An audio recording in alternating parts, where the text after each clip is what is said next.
It's time to cover the movie where we get 2 Arnolds for the price of 1. That's a novel way to justify his $25 million salary, but at least it's something we've never seen before from Arnold. Well, actually, we saw it in Last Action Hero when he played both Jack Slater and a version of himself. Oh, and technically in Total Recall, he plays 2 different characters within the same body. And also, that had a company called Recall, and this has a company called Repet. Are you me? Yeah. What I'm saying is, this movie seems novel at first glance, but it's more of a remix of Arnold's previous movies. But why? Why? Because he needed a hit. He tried to go back to the well. Why are you here? To spend way too much time making videos about Arnold for a very small, but dedicated and loyal, and I love you, audience. Can we just finish the intro? Can't believe I have a clone. Who said I'm the clone?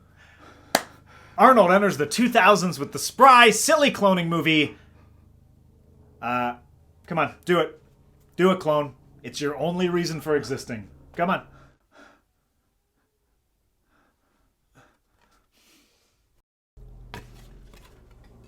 The 6th day.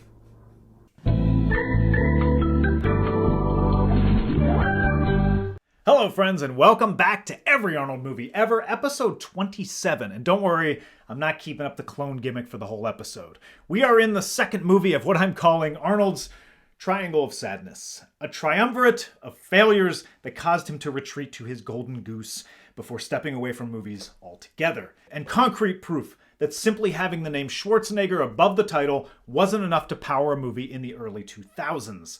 And perhaps this was the moment Arnold started to realize he had to make a change. He was 53 years old, and in some ways, he had to start acting his age. Which brings us to The 6th Day, a movie specifically designed to acknowledge that shift. There's still plenty of action, to be sure, but it's his first action movie where he plays a quote-unquote everyman. He isn't a cop, he isn't a cyborg, he isn't a spy or the result of a genetic experiment. He's a helicopter pilot. And it also has our first explicit acknowledgement of Arnold's age within a movie. You gonna spend all day looking for new wrinkles? But before Arnold signed on, it all started with a script about a helicopter pilot who's accidentally cloned and has to fight to save himself and his family. It was written by first-time screenwriters Cormac and Marianne Wibberley, a husband and wife team who would go on to write a bunch of movies in the 2000s. The original script was set further into the future, about 20 or 30 years, but advances in cloning, including Dolly the sheep, caused them to move the story up about 5 years in the future. At that time, Bill Clinton, around 1997, he recently banned human cloning. They thought they had a hot topic on their hands, but they seem to be hoping we forgot about multiplicity in 1996. For the vision of the near future, they tried to incorporate things that felt attainable. Smart refrigerators, FaceTime, holograms, self-driving cars, and even the CG enhancements within scenes are minimal. For director, they lined up Roger Spottiswoode, who's done all sorts of movies like Under Fire, Turner and Hooch, Stop or My Mom Will Shoot. That's the movie Arnold tricked Sly into making by pretending he was interested in it. And Tomorrow Never Dies, the second Pierce Brosnan Bond movie. The script called for the main character, Adam Gibson, to be an everyman, so naturally, they went to Arnold Schwarzenegger. According to producer Mike Medavoy, former head of Orion Pictures, and the person who suggested The Terminator as the perfect movie for Arnold, some may argue that it would be hard for him to play an everyman, but he pulls it off in what I feel is his best performance ever. The thing I didn't mention about Medavoy suggesting Terminator to Arnold, he actually wanted him for the role of Kyle Reese, and the Terminator to be played by, O.J. Simpson. However, Spottiswoode agreed with the casting. Oh, he's not some kind of superhero. When faced with the possible destruction of his family, however, he does things of heroic proportions to save himself and his loved ones. Remember that quote, and not just for the fantastic British accent. However, if Arnold was looking to transition into more humanized roles, this was his way in. He is not the typical action hero who everyone knows right from the start will kick butt and win. This is really about the struggle of an ordinary man who, in order to save himself and his family, learns to fight back and in turn risks becoming as vicious as those pursuing him. Which is all good, except the minute you cast Arnold Schwarzenegger, everyone does know right from the start he'll kick butt and win. So, really difficult challenge. But, like every role, Arnold threw himself into it, doing extensive research on genetic engineering, meeting with cloning scientists and businessmen who were seeking to monetize the technology, and he seemed genuinely fascinated by the subject. It's just like the internet. While most cloning experiments are done with the intention of creating something to better mankind, there's always the possibility of misuse and corruption. And since this was a movie about cloning, Arnold would get a chance to play two versions of himself. One who's an everyman helicopter pilot with a wife and daughter, and one who's an everyman helicopter pilot with a wife and daughter. But, as I alluded to at the end of Days episode, which you can watch right here, I think the real reason Arnold signed on to this movie was so he could deliver one specific line, and the movie basically builds for 2 hours to get to that line. And that line is going to be revealed later, so stick around. That's called a tease, my friends. All right, Arnold was also a producer, so he had a hand in choosing his co-stars. For the role of the villain, the drunk with power cloning businessman Michael Drucker, they cast Tony Goldwyn, but Arnold insisted they punch up and expand the character to raise the stakes in their scenes. And for the role of Dr. Griffin Weir, the cloning scientist, Arnold pushed for Robert Duvall. He wanted to share the screen with someone who could challenge him and really elevate the movie. People all over the world will love Duvall's performance because he's so real. Everything comes from his heart. We'll see about that. According to IMDb trivia, Gene Hackman was offered the role first, but turned it down when he considered the script lousy.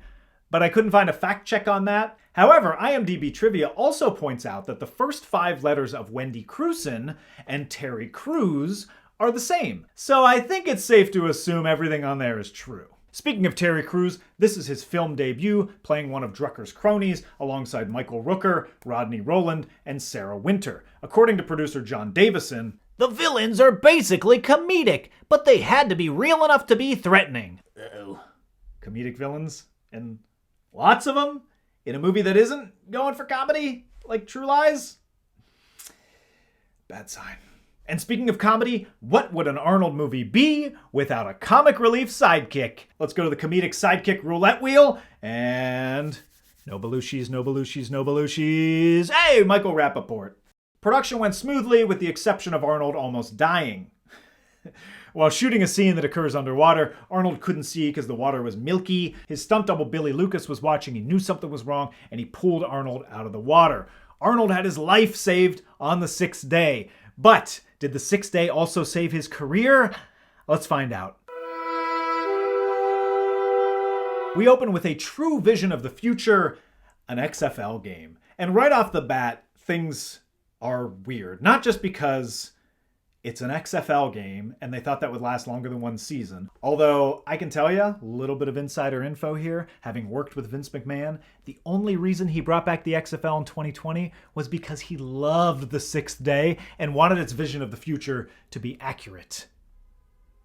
Now, this open is also weird because of this slow motion. It's like not real slow motion. It's kind of stylized in a very 90s X Games sort of way, and it immediately cheapens the movie. Just like these high angles that were obviously designed to avoid showing a non-existent crowd, no doubt because the XFL hadn't actually started when they filmed this. So, what the hell are we doing at an XFL game at the beginning of the 6th day? To watch star quarterback Johnny Phoenix get sacked and break his neck, complete with an incredibly effective sound effect. This is one of the only things from this movie that stuck with me all these years. Blech. Hate it. After the injury, Michael Rooker takes a dying Johnny Phoenix in an ambulance. We have a lifetime contract with a vegetable. And finishes the job, murders him straight up. Obviously, the NFL wasn't going to sign on to a movie that advocates euthanizing their star players, but the original XFL, they're not above that shit. The XFL cheerleaders. Don't worry, we'll teach them how to cheer. After that, we meet Adam Gibson on his birthday, turning unidentified years old. He's evaluating his looks in the mirror, examining his wrinkles, wondering if he feels older. And this is our first acknowledgement of Arnold's advancing age in any movie he's been in. I don't feel any different. You gonna spend all day looking for new wrinkles? And it's another thing that stuck with me through the years, particularly when he's checking his wrinkles. I remember that being striking to me, like, oh, my guy is getting a little older. And the strangest part of that is that it doesn't really play a real part in the story of 6th Day. It isn't brought up again, and he doesn't really show any signs of age in any of the action scenes. He's still the biggest and strongest person on screen, and he doesn't twist his ankle or anything, just kind of like running away. So I wonder why this was put in here. It's kind of like in End of Days, where they felt the need to point out the plot holes in the movie. Did Arnold feel self-conscious about doing another action movie at 53? It's interesting, but it doesn't really add up to anything, which is actually consistent with the rest of the movie. We also find out that Johnny Phoenix will be back on the field next week. He bounced back real quick. Wonder how they did that. Adam and his wife try to sneak in a little birthday sex, but his daughter literally cockblocks him. Happy birthday! They establish Repet, a company that can clone your pet, then immediately pay off that setup by cutting to the family dog, Oliver, lying motionless on the couch. Subtle. Here's one of those self-driving cars predicting the future, although this one doesn't crash and catch fire. Instead, it's driven by his coworker Hank. They set up a bit where Arnold says he likes to shave the old-fashioned way rather than use newfangled razors. They remind me I'm still alive. And that doubles as a character moment and a plot point that will come back a couple times later. The banter between Adam and Hank is particularly forced. I know that Natalie is throwing me a surprise party. Why do you say that? Because I told her you told me. No, you didn't. Oh, yes. Arnold, not quite pulling off the everyman thing here. Why did you do that? I just wanted to know, and now I know. I can't believe it was that easy. Your destination. They head to their helicopter charter business where Adam immediately betrays his whole "I don't like newfangled things" when he's all pumped for some new tech that arrives where he can fly one of his helicopters by remote. Also another setup there. Out goes the old one. Get rid of it. We're then introduced to a new snowboarding guide, Trip. And if you weren't sure if Trip was important, don't worry. The filmmakers give us not one, not two, but 3 extra long, lingering shots of him that make that foreshadowing of Oliver earlier look like the careful work of a storytelling surgeon. Trip, you can go in this one. Yeah, you got it. Speaking of Oliver, he dead. They had to put Oliver to sleep. Adam's wife wants him to go to Repet and clone the dog because she doesn't think their 8-year-old can handle the concept of death. Look, this is the natural process of life. You're born, you live, and you die. She has to learn about it someday. But let me tell you something. Not sure why I turned into Hulk Hogan there, but let me tell you something, brother. As someone whose 5-year-old got a hermit crab over the summer that almost immediately died, yeah, they pick up on that concept really fucking fast. Also, never get a hermit crab. Shitty pet. But since the script dictates that Adam switch back to being old school, he resists cloning Oliver. Will you do it? No. And we're treated to a sequence that shows off the incredible effects of the year 2000. Did I say incredible? I meant Wing Commander 3 level? These are mid-90s computer game graphics. Hank tries to convince Adam to get a Repet, and by the end of the flight, Maybe you should check out Repet. even though there wasn't one moment where that seemed like it actually worked. These days, it's totally normal. Not to me. The only thing's even a little bit creepy.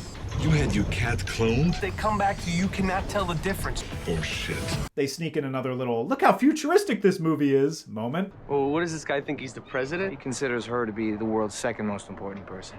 Adam and Hank are about to take Michael Drucker, a billionaire cloning CEO, on a snowboarding excursion, so they're required to get drug tested. And they happily go along with this, the world's most suspicious vision test.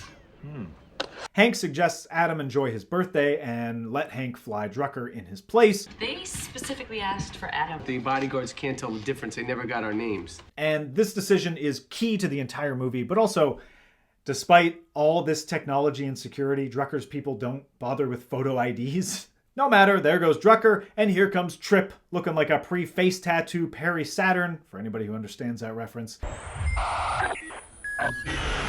Next thing we know, we're in a taxi where Adam is napping in a cab, which seems familiar. In fact, this whole section is a clone of Quaid's visit to Recall in Total Recall. Arnold's character reluctantly goes to a business dealing in controversial practices and gets talked up by a slick salesman. Help me out here, Doug. You were interested in a memory of, Moss. What'd you say his name was again? Oliver. And that's guaranteed, or your money back. They're insured. What about the guy you lobotomized? I mean, suppose the clones have no soul, or they're dangerous. Nowadays, traveling with Recall is safer than getting on a rocket. I can make them smaller if you want, with softer teeth. I think you would be much happier with one of our Saturn cruises. No, I'm not interested in Saturn. They're insured. Look, I don't care about the insurance. This scene also gives us a variation on his most famous catchphrase, I might be back. and a tag by the salesman. You'll be back.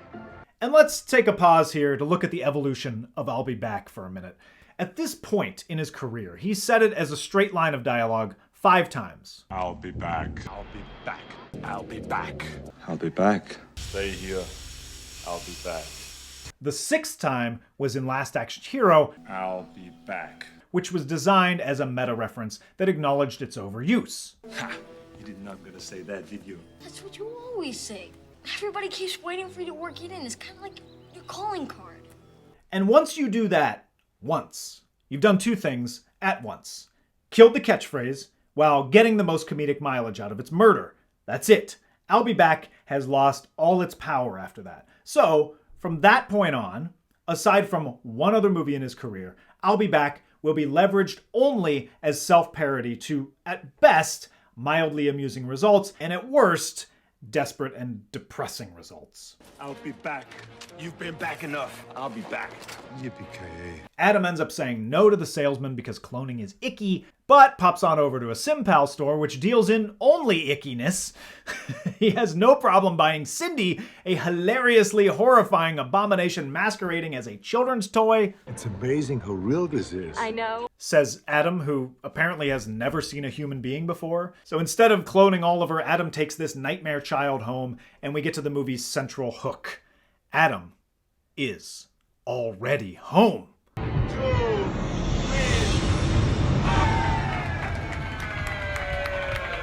As far as hooks go, it's pretty good.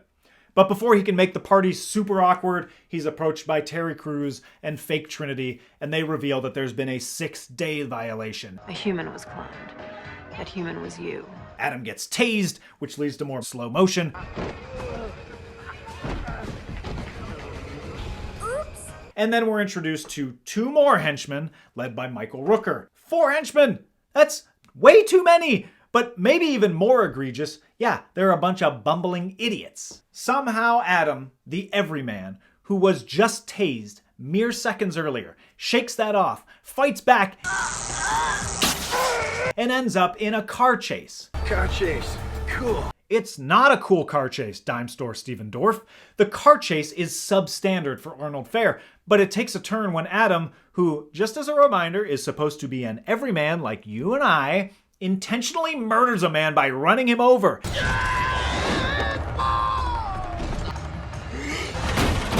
And rather than being immediately sick to his stomach, like I would be, he's actually super pumped for it. This guy's fucking stoked. Ahead of the movie, they specifically said Arnold's character would be pushed to violence, but it seems to me like he was just waiting for an excuse to kill. And even the way this henchman grunts is meant to be comedic. Don't do comedic henchmen. They're not a threat, and worse, they are not funny. Stupid! Adam's car goes over a cliff. But don't worry, he's an everyman, so he dives headfirst into a dam reservoir. Then we go to the Cloning Institute where we meet Dr. Weir at some sort of gala. He's speaking to the press about the benefits of cloning.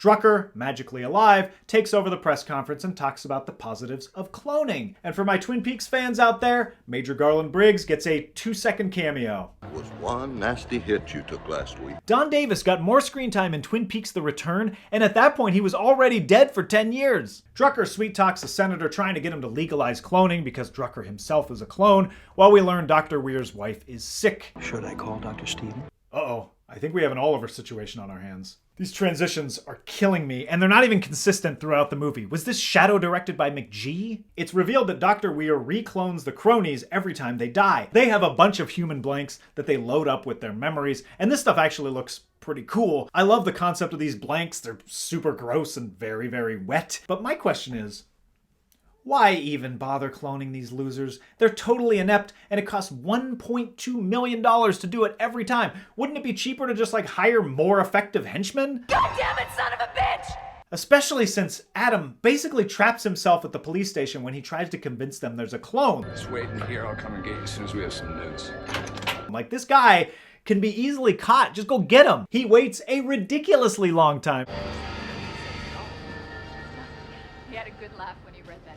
Before finally realizing, oh, I should probably leave here. And then he escapes via more slow-mo weirdness, and then kills the clone of the clone he just killed moments earlier, this time snapping his neck like a chicken's. Like a chicken's. As an everyman, I'm about to throw up just thinking about snapping someone's neck like a chicken's. I mean, I'm thinking about the sound Johnny Phoenix's neck made, and it makes me sick. Let alone actually doing it. Adam shows up to Hank's place while Hank is getting it on with his virtual girlfriend, and we get another Total Recall clone. Have they been here? Who? Reminiscent of Quaid going back to his wife to tell her about the people who tried to kill him. 11 o'clock, and I wound up again. What's going on? I don't understand. What are you doing? Who's him? Muggers? That's a real gun. You call this a delusion? And speaking of clones, for the second movie in a row, we get a cheap jump scare involving a cat.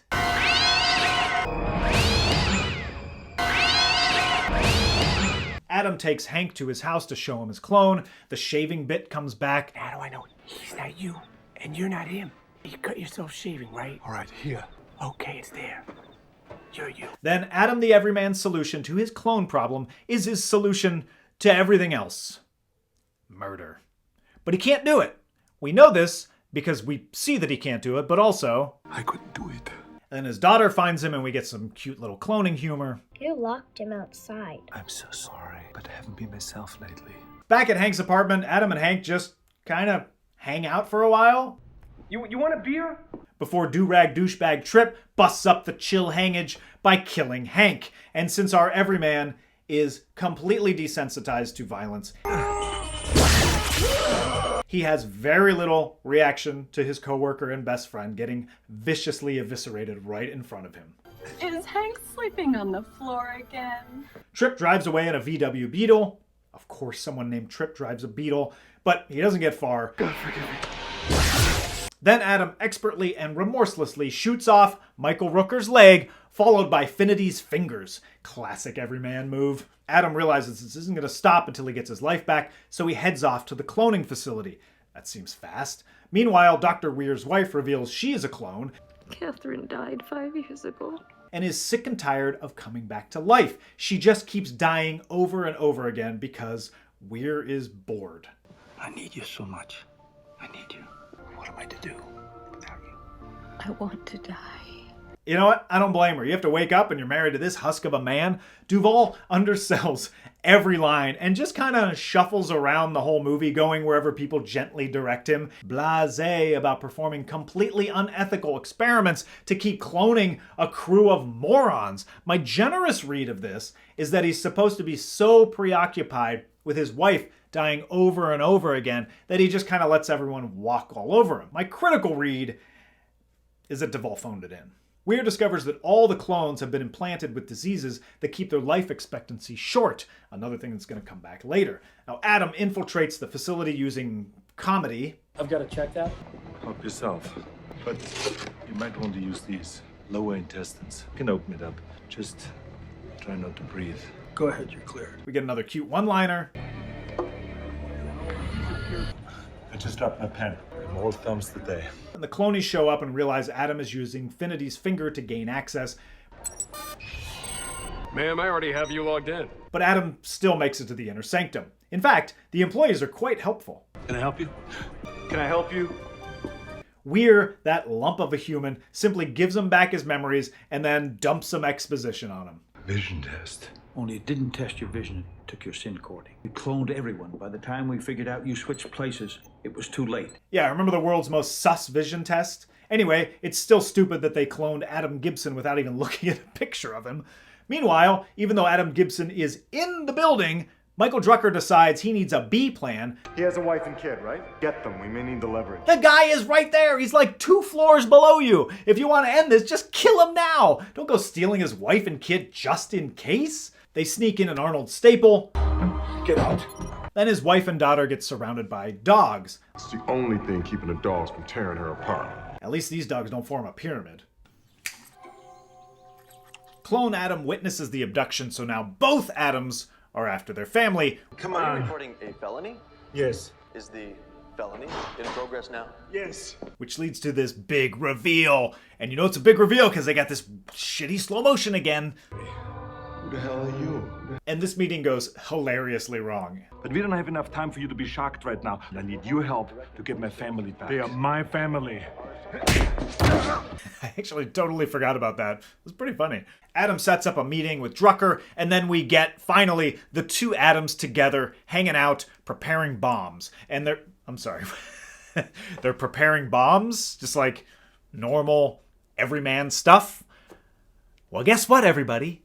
this scene reveals he was actually a soldier in a war. Exactly the same amount they used in the Rainforest War. So, not an everyman at all. That gets reiterated later by Drucker. That was the scar from your old war wound. So, the movie and the filmmakers have been lying to us this entire time. Motherfuckers. Dr. Weir confronts Drucker about implanting diseases in the clones, and he actually raises his voice. Don't start! Don't start! Don't start! We're sorry. Maybe the whole point of his performance is that he was subdued up until this point, and then he's hit his breaking point, or Robert Duvall's salary got direct deposited into his bank account on this day. Either way, this is easily the best scene for Duvall in this movie. And obviously there won't be any charge for the clone. No charge. Thank you very much. Thank you. And Drucker, by the way, has like no shades of gray. He is just a pure black hat villain. Well, I can't let you quit. I'm gonna kill you now, and I'm going to clone you using your latest sync recording. Adam arrives to make the exchange for his family and the proof that he has that could take down Drucker, but he ends up getting double-crossed. However, since we already know from earlier he can remote pilot a helicopter, there's really no tension here. We knew he wasn't in this helicopter that gets blown up. So instead, he just returns to the cloning facility, which he just broke into 5 screen time minutes prior, and then it just very easily gets captured this time. Mr. Drucker would like to talk to you. All right. And that gets us to our big showdown between Drucker and Adam, and here we get the big twist of the movie. Dr. Weir didn't tell you, did he? He's not the clone. You are. I actually like this twist. I think it's kind of cool. Do you remember anything after being scanned by my bodyguard? You know, the salesman at the repet shop thought that it was odd that you came in twice. Still can't make up your mind, huh? But it is shades of Total Recall where Quaid finds out that Hauser was working with Cohagen and like Hauser is an asshole. This is a little less because, you know, he's just a clone. He's still a good guy, but it's still effective. And I like the way they prove that they're clones. They have a nice man of faith versus man of science argument. And who gets to decide who lives and who dies? You? You have a better idea? What about God? And it's all building to the reason I think Arnold took this movie in the first place. This line right here. I'm just taking over where God left off. And you should clone yourself while you're still alive. So I can understand your unique perspective. No, so you can go fuck yourself. Yeah, that's the stuff. Now, they force Adam to show them his memories so they can learn where the other Adam... You know what? This part is just really elaborate and convoluted, and it's supposed to set up that Adam is, like, throwing them off the scent. They staged that scene for our benefit. The other one was sitting behind him so we couldn't see him. Turns out the real Adam is already in the building, and he's been setting up those bombs. And then, in a tussle, Drucker ends up getting shot by stupid-ass Stephen Dorff, complete with a comical reaction. Idiot. Oh... Fucking clonies. And now, former everyman Adam, the real Adam, who just learned about his clone moments earlier, flips the switch on his military training and just remorselessly murders Terry Crews. And then we get a little meta commentary from Arnold here. My daughter is right inside the door. I don't want to expose her to any graphic violence. She already gets enough of that from the media. Which would be fine if his character wasn't such a gleefully murderous psychopath. Drucker insists they start making his clone while he's alive because he wants to be fresh and be up to date with everything. And then here's the set piece where Arnold nearly died hiding amongst the blanks. Once again, the clonies mess everything up by shooting into the tank, and it stops the process on Drucker's clone, who is not fully formed. He looks like the inside of a tomato, and he's just so wet, like a cross between Kawato, Melty Man from RoboCop post-toxic waste bath, and the little fella from the island of Dr. Moreau. It's weird and gross, and actually I wish the movie had more of it, because it's great.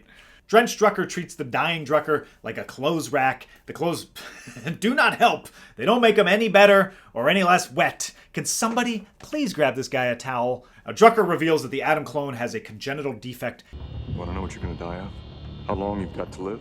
But Adam makes a choice and destroys the facility. He chooses the good of mankind over himself, and then ends up having to fight both Druckers, and he knocks out the goopy one, so he falls on the less goopy one. And if you thought that fuck yourself one-liner was pretty good earlier, so did the filmmakers, because they give us a very literal visual payoff. And since this is a classic Arnold double down, he can't leave well enough alone, and they're gonna give him a follow-up line as well. When I say you should screw yourself, I didn't mean for you to take it literally.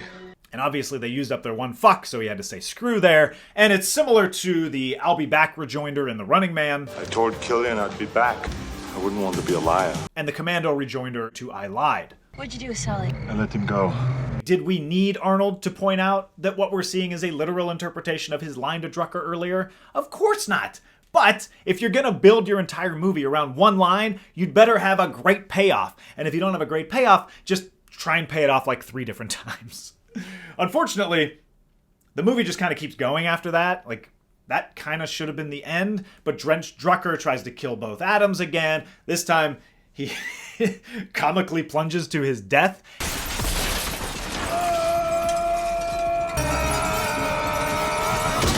And look, if we learned anything from RoboCop, it's that if you have a melty man in your movie, you gotta make him splatter. They seem to recognize that was a letdown, so they followed up with a spectacular explosion, followed by unspectacular CG. Just does not age well. And for the denouement, the two Arnolds hang out. We find out clone Arnold doesn't have any defects after all, and there's one little moment here where he starts to question, like, Do you have a soul? But they're just like... All right, enough philosophy. Also, real Adam reveals... This is your family too. And it's played like a happy ending. Adam keeping a horrible secret that he's sharing his wife and daughter with a clone, having to snoop around and arrange schedules until that inevitable day when one or both of them discovers the truth and are so deeply wounded and betrayed that real Adam and clone Adam lose their family forever. Yay! It's clear the movie should have ended with one of them getting murdered, sacrificed.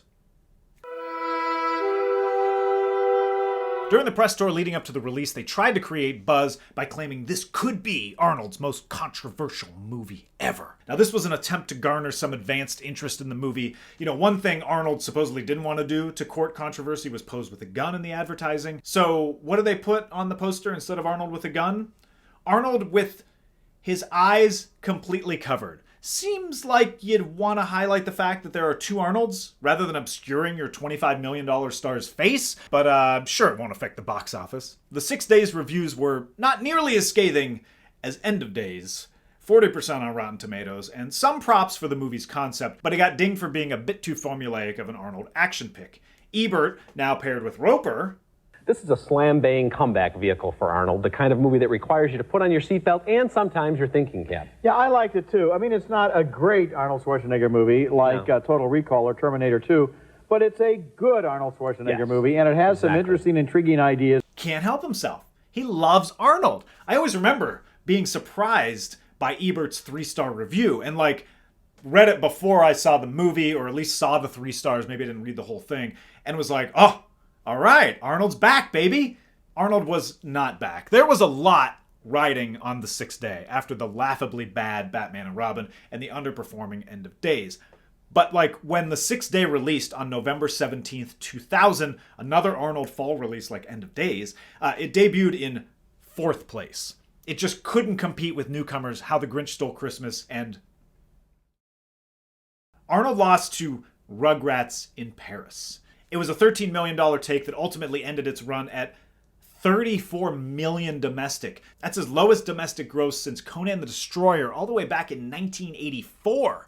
But even more surprising is the $61.4 million it grossed worldwide. Usually Arnold can count on international to buoy his numbers, but this one just did not connect. In fact, it didn't even break 100 million worldwide, the first time that's ever happened since Predator back in 1987.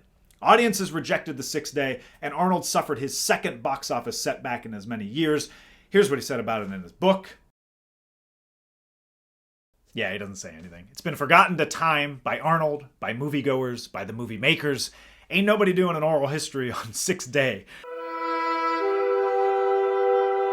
You know, the year 2000 was probably my peak for indulging in childhood nostalgia. The Phantom Menace had been released the year before. I loved it. I saw it like 5 times in the theaters. I use that as an example because I wanted so badly to love the things that I loved, so I would just love them. This was also pre-YouTube, when a lot of my favorite pop culture stuff from childhood was elusive, it was ethereal, it was magnified in our memory as perhaps better than it actually was, and there was still a preciousness there. So I still supported Arnold because of how much entertainment he provided me growing up, and I felt a loyalty to his brand, and I legit liked quite a few things in The Sixth Day. The XFL scene, even though it's very poorly executed, is an excellent introduction to the idea of cloning. I love the setup of a quarterback getting replaced with a clone. It's a reference I'll still make today when I'm watching football and like someone goes down with what looks like a bad injury and then they're back in the next series like, oh, well, I guess they cloned him.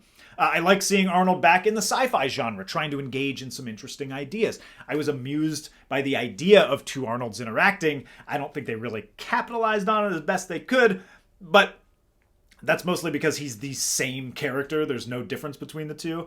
I loved his one-liner to melty Michael Drucker. But nostalgia can only take you so far, right? Something I haven't even mentioned yet is that The Sixth Day is PG-13.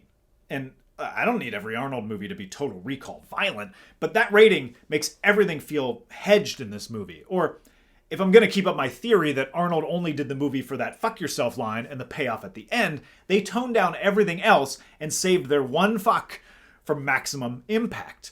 But everything feels tame, and the interesting sci-fi elements are like buried under all this forgettable action, these jokey henchmen, and then just like a listless Robert Duvall. The CG is also bad, but that's becoming a trend in these early 2000s movies that we're looking back on. And the problem with dated CG is that it's just not charming like dated practical effects. It's really kind of distracting. And then if the Kevin Pollak-Arnold dynamic in End of Days was like stretching the comic sidekick premise too thin, his rapport with Rappaport lacks any chemistry or even an interesting dynamic. The best Arnold sidekick relationships lean into their differences. DeVito, Tom Arnold, even Eddie Furlong, like these were all distinct characters crafted to specifically play against Arnold and bring out his strengths. Here, there's nothing defined by Rappaport other than like he's pro-clone and Adam Gibson is against it. The other thing is, not only does he need a great sidekick, but he also requires a counterweight with enough presence to be a true threat. The way Arnold, as an everyman, just cuts down the henchmen never really feels like he's truly threatened by them or by Tony Goldwyn, and in fact, kills him before the end of the movie, removing any and all tension. And finally, I don't know what the movie is trying to say about cloning humans. I guess it's in the wrong hands, cloning humans is bad, but like, yeah, duh. And the one moment that they almost start to delve into the idea of like, what is a clone and does a clone have a soul? It's in the final 2 minutes of the movie and they just brush it under the rug and keep moving forward. Now, rewatching this movie, it was a bit of a slog. Like that middle section just lacks momentum. The family kidnapping plot feels tacked on just to add 30 minutes to the movie. It feels like a clone of an excellent Arnold movie. And much like Adam Gibson at the beginning of the movie, the Arnold formula starting to show its age. All right, let's get to the stats. Acting chops, 2 for Adam Gibson and 2 for his clone for a total of 4. The interesting bits come later when he grapples with his new existence as a clone, but that's just not enough. Kill count, about 16, though it could have been more because he did blow up an entire building. So we'll just add 5 more for fun for a total of 597. Catchphrase, you know the one. And here are the Every Arnold Movie Ever rankings. As always, your cameos and T2 3D. And as always, number 25, Hercules in New York. 24, The Villain. 23, Red Sonja. 22, Stay Hungry. 21, Batman and Robin. 20, The Sixth Day. And everything after that stays the same. Next up, the Arnold Triangle of Sadness reaches its conclusion with the Commando clone, whose title became a self-fulfilling prophecy. It's Collateral Damage.